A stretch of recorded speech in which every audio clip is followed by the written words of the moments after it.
Nalipat lang natin para masaya. Para masaya din. Ganyan. Yan.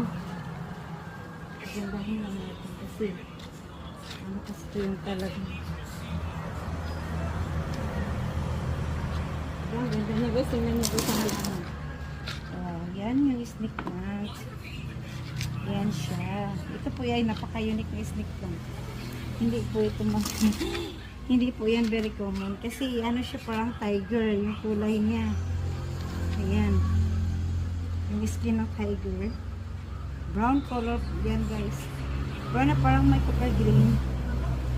Ayan. Diba? Ayan. So, yan. Padamihin natin ito guys. Dahil ito ay mag